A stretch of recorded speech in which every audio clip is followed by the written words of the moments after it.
in keeping on the topic of superheroes, we're going to launch right in to what we're watching. How was Stargirl? Wow. It's an interesting time in Blue Valley, but I think Blue Valley might have had a new visitor this week. Reed, I watched this episode. did you? Yay. Oh, what did you I think? I dropped by to, and see what the vibes are. I don't know that I followed the story completely, and I that's to be expected because it was completely out of context, but I did really enjoy the the atmosphere. It was different than I was expecting. I don't know what I was Mhm. expecting just because I haven't interacted with the show beyond what Michael has talked about on the podcast and me seeing still photos. I don't think I've seen like a trailer or anything. But it for me, this is my like one episode middle of the series review. It gave me like at least this episode reminded me a lot of a Disney Channel original movie. And I mean that in the most complimentary Yeah. way possible because some of those DCOMs deserved Oscars. I'm sorry, I'm gonna say it. Um, it just had like there was a lot of fun. The music had a lot of like whimsy to it. Mhm. But there was still a lot of like obviously it's a drama. There's a lot of vulnerability and like you were right. This episode had a lot of character moments, which I enjoyed Mhm. seeing. Um, but yeah, that's kind of like that was my takeaway. I was like, this is kind of like fun and it felt young, but in a not in like a talking down to you kind of way. It felt like I don't know, it just felt very like nostalgic. I don't know. I'm so happy. I cannot believe you said that you think it feels like a Disney movie because I'm pretty sure I'm on record on this podcast pitching the show to Sabrina, like in our Arrowverse episode months ago, saying that Stargirl to me is like a Disney Channel superhero movie. Yeah. So it's amazing that you picked up on that. Yeah, this was a more quieter episode with last week was a very action packed one with obviously the supermarket showdown that everyone's been talking about since. There will be more action obviously later in the season. This was very much like that quiet moment, and this is an interesting one for you to watch first because while of course the murder mystery was center of it, it wasn't quite as central as some of the previous episodes. So there was more of the overarching show's story that maybe wouldn't have been as easy to follow, like the ISA versus JSA stuff, the Cameron stuff as well. Yeah, Um, Freeze Boy was going through it this one. yeah. I'm so glad I mentioned him because he usually has quite like maybe one or two scenes an episode, but this felt like his big episode. He got the opening, right? Yep. The Yeah. snow globe that he froze and then smashed. Um, yeah, so he didn't have that many scenes, but it definitely felt like he was the focus of this episode. Ever since Starman got tossed into the air and then dropped on the trailer. That was kind of like the cliffhanger from the previous episode. So this one was all about Courtney and the JSA figuring out who attacked Starman because obviously it's the same person who killed the gambler, and we don't know who that is. Um, so that investigation played a lot into it. And they found some new evidence. The episode is called The Evidence. So they found some new evidence, which was non-human DNA at the crime scene. And now they have managed to deduce that they think it might be Dragon King. And for anyone who's unaware, Dragon King was one of the members of the Injustice Society. He was one of the many villains in season one. And Cindy is his daughter. And he experimented on her something serious. She had lived a terrible life. And that's why she's a very, very flawed and sadistic kind of character. But Cindy ended up killing him in the end of season one when she broke out of the dungeon he was keeping her in. And now everyone's like, is Dragon King back? Could he have survived Cindy's attack? Is he back for Cindy? Is Cindy working with him? So he's the new suspect at the moment. But that shocking cliffhanger, our girl is not beating the allegations. Oh yeah, I just remembered what happened. Yeah. So Cindy was in maybe all of two scenes in this episode, but each scene counted. When they noticed the non-human DNA at the crime scene, I think it was the only JSS scene in the whole episode. They were all costumed up. Cindy was standing there, and you could see she had a more serious look on her face when they found the non-human DNA.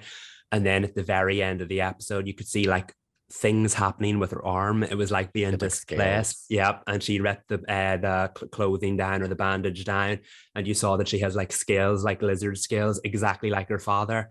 So you're like, like, was it Dragon King's DNA or was it Cindy's DNA? No. They spotted at the crime scene. So nope, Cindy's not beating the allegations anytime soon. But yeah, that was kind of it as far as the investigation goes. It was like I said, a more character driven one. The story didn't play into it as much this time. So there was a lot of quieter moments, like Courtney being distraught over Starman's attack, then Starman waking up, and his old friend returned, the original Dr. Midnight from the original JSA, and that made Starman realize that Dr. Midnight had passed his mantle on to Beth in the new JSA, and he was happy about that. And that made Starman realize, why am I sharing the staff with Courtney? Why aren't I doing the same thing?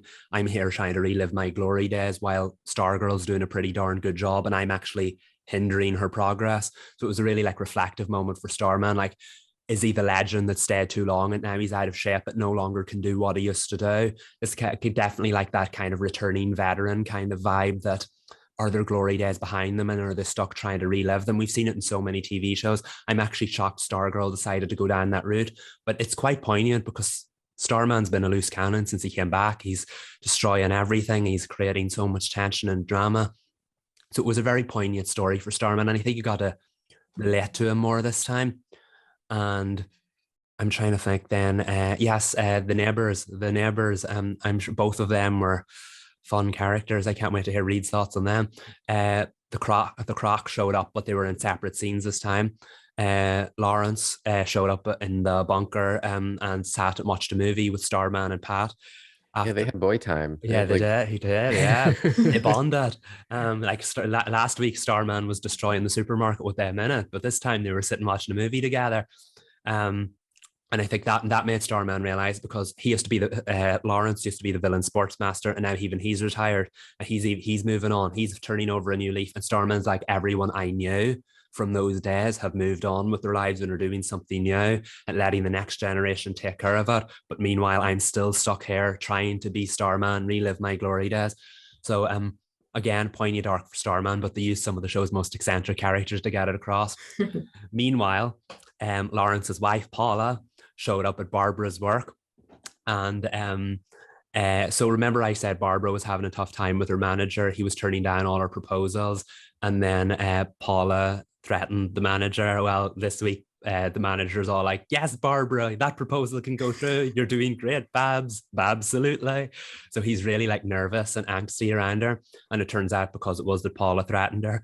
But Paula also got Courtney's mom the most unusual gift.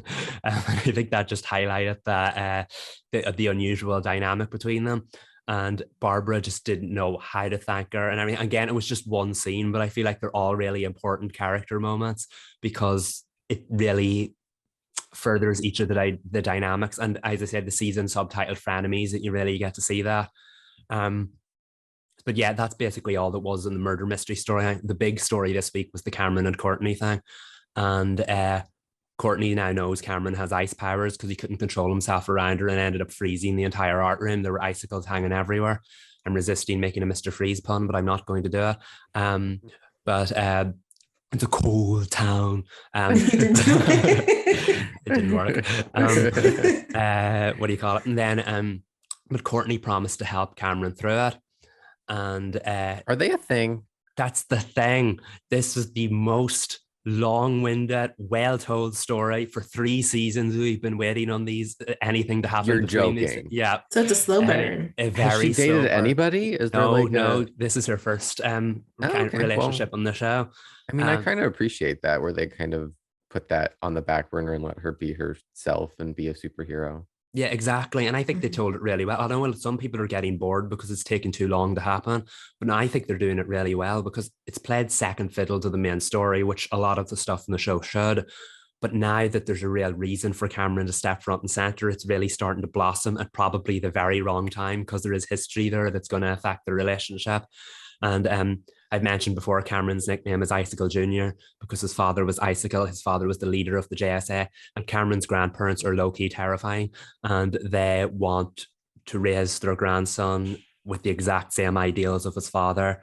So they're putting all this propaganda into him about how his father was a good man, how he only had the best for the town. And Cameron doesn't know anything about superheroes, about the Injustice Society, about Stargirl, about any of that. So he's all like, how do you know so much about this, Courtney? And she's all like, I don't know. So that's kind of dynamic going forward. And then in the end, they had that beautiful scene in the gazebo where I think the grandparents were trying to get him to focus on his anger, and that was making his powers unpredictable. And Courtney, since Cameron's an artist, Courtney said, focus on expressing yourself through your art, exactly like you would when you are doing art. So he did. He focused on what he loved. He focused on his passions and what he loved. Courtney just happened to be standing right in front of him. And then he let out a snowstorm, so to speak, again. And it just turned into the most beautiful snowfall. And the two of them had a moment. They both looked up how magical it was. He was like, you're magical too. And then they both shared that beautifully shot slow motion kiss. I mean, 3 seasons waiting on that. I talked about how Stargirl shoots its fight scenes. Beautifully shot scene, just with the top down, the gazebo coming around to them, and then slowly panning up as they held hands and then shared that kiss. And it was just like, Cameron's experienced so much misery over the last 3 seasons. It was nice to see him have that lovely moment of just peace, and it was Courtney that inspired it. But what really makes things interesting is the JSA is responsible for Cameron's father's death, and he doesn't know that yet. So he doesn't know anything about Stargirl, the JSA, the ISA, any of that. Oh, okay. I was gonna ask, does everybody know that she's Stargirl, or is it just a few people? No, just a few people. The show has basically been very coy about superheroes. No one in Blue Valley knows superheroes exist, so I don't know how they're moving around doing these things in the shadows. I was gonna say, like, when they came out of that closet and all the keys came out and they just like walked away, I was like, no one's gonna ask questions about why that door just exploded with a bunch of keys. Yeah, exactly. That's it. I think Blue Valley is supposed to be such a strange, cheery time that everyone's weird that nobody asks questions, but I don't think they realized it's so weird that superheroes and supervillains exist yet. And it sounds like Smallville, like the original Smallville. Does it anybody have a wall of weird? No, I don't think they do. They really should by now. Especially after the ISA tried to mind control them all in season 1, and nobody asked questions about that. But funnily, you should bring up that scene with the keys in it. One of those fellas, the one who made his friend wish with the pen, he's Courtney's brother or step brother, and he was actually the one who ran over Icicle in the season 1 finale that killed Cameron's father. So it was a very humorously shot scene at the very end. At the very end of the finale, Icicle started icing up and turned himself into like an ice sculpture, and Mike just drove through him and shattered him into thousands of pieces. And it was like, does this mean I get to join the JSA? It was a really humorous scene, but ever since they've really played on. Mike did what he had to do to save his family, but he's still like 12 or 13, and he actually killed someone.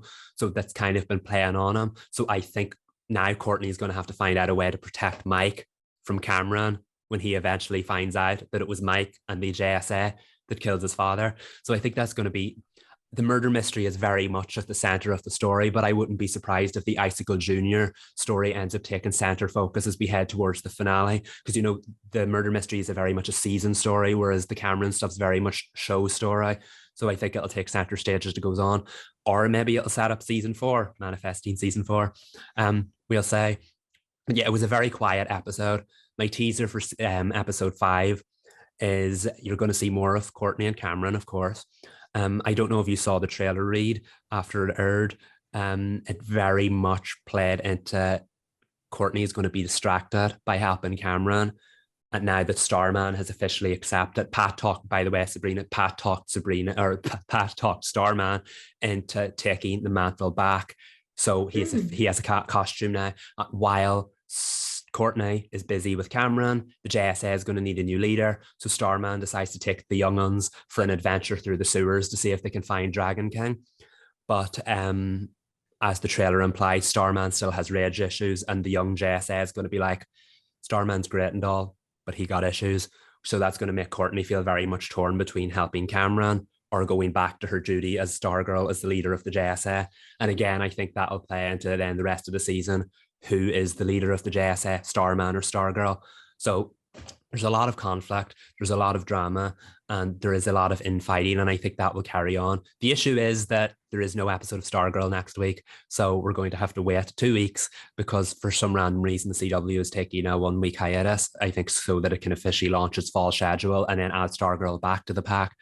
So Wednesday, October 5th at 8 p.m. Tune in to Stargirl, season 3, episode 5. It's a good one. The Thief, I think it's called. But yes, I've rambled far too much. That was a good episode, a more character-centric episode, and I will say that things will pick up yet again from here on. This was the Cam after the storm, but it was also very much the Cam before the storm. And I think Cindy's going to find herself at the heart of that storm going forward. Cindy. I still believe her. Yeah, I'm holding out hope. I think this is a red herring. She is not my girl, but I think if I watched it, she would end up being my girl, and I want her to beat the allegations. I do. Me too. What did you think of her, Reed? Was she as sassy as we predicted? Was she? I feel like I didn't get a lot of her. Mm-hmm. I don't know. I honestly, I also didn't know who was who for a hot minute while watching. So it took me a minute to get my bearings. I don't think I realized who she was until the end. So, I mean, there's that. Yeah, that makes sense. It all makes sense. Yeah, there was a very Cindy light episode, but like I said, I think she'll find herself at the heart of it again going forward, especially now that she seems to be developing lizard skin like her father. Lizard skin. Imagine if I had said that last week when you hadn't seen the episode.